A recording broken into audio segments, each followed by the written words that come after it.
ndarjen.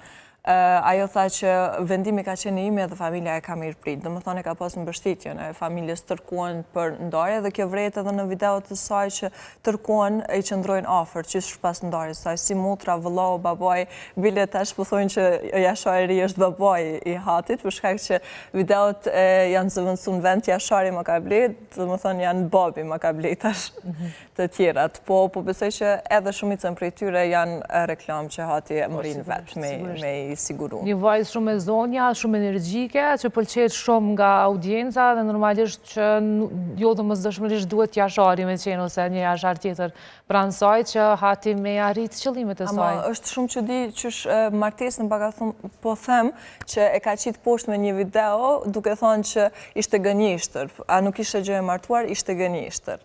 Në alëm me në kuptu kjo? Ndoshta që nuk kanë qenë të kurorzuar asnjëherë, për shkak që 2-3 video të saj janë në atë kontekst, që nuk kanë qenë të martuar. Tash është prap në pikpyetje, po që hati në intervistën e saj nuk ja dha përgjigjen. Redion?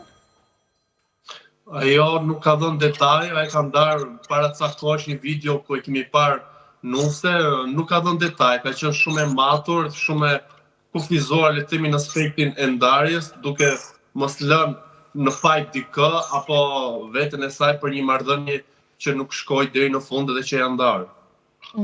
Por që janë ndarë tashmë dihet 100% dhe është e vërtet. Sepse ka pas shumë aludime që ajo nuk janë ndarë janë bashkë. Janë ndarë, nuk është fundi botës, nuk janë çifti vetëm i showbizit që ndahen. Me rëndësi kanë të ketë shëndeti. Një qift tjetër që po i mendojnë qift, në fakt edhe dolën me sqarime se janë qift partner në muzikë, është Beatricia me Kolën, që e patën një video shumë funny ku u pyetën që a keq kuptuani se jeni burrë edhe grua. Edhe Kola tha jo nuk jemi, edhe kushdo që mendon kështu, mendon shumë gabim. Përndryshe në Eurovision kanë shkëlqyer edhe qa pëthuret janë, a shkojmë në finale, a e fitojmë, po menoj, a e fitojmë finalen? Këtë vit njerë jemi në një vlerësim, jemi në një vëmendje të frikshme. Shqipëria, unë e kam thënë, do t'jemi në top 3 ose jo fitues. Fitues është pak se vështirë duke ditur të gjithë mekanizmin se si shtetet e tjera funksionojnë, por ka 3 element që Shqipëria këtë vit është unike. E para, të gjithë shqiptarët kudo janë bashkë me të, që nga politikanët, artistët, qytetarët, të gjithë shqiptarët e duan zgjermin e shkodrës elektronike.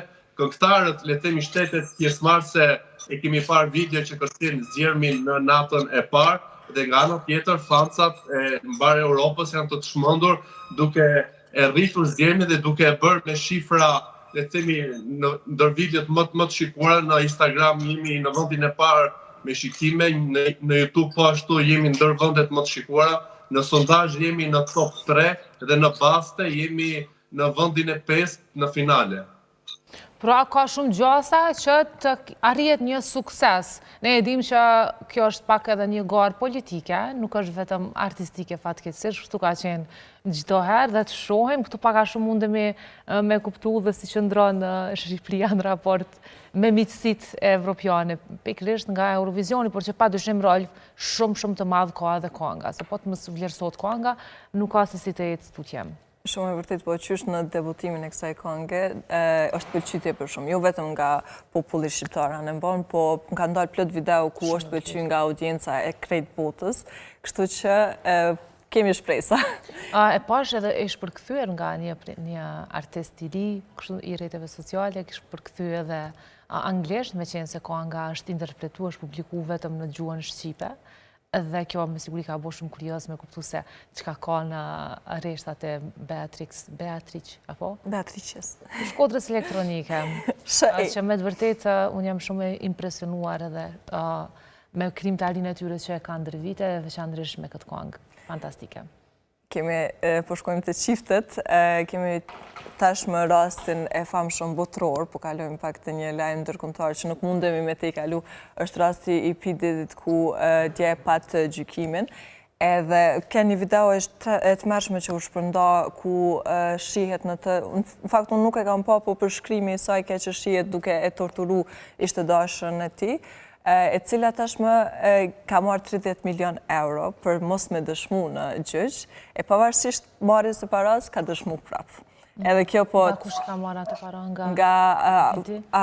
Nga PDD, avokatura e ti ka propozu që 30 milion euro që kjo të heshtë dhe mos të dëshmoj në gjykat kundër ti, po që pavarësisht ajo i mori parate dhe prap doli në gjykat.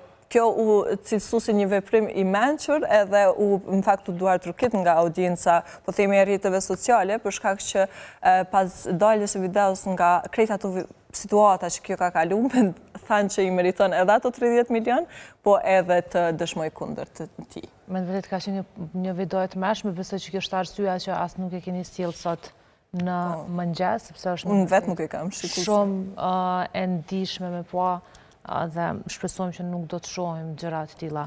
Si e ke komentuar Dion? Është një nga rastet më të komentuar në showbizin botëror dhe është një moment që këta personazhe që ka një karrierë kaq të madhe globale, por në fund të ditës janë njerëz dhe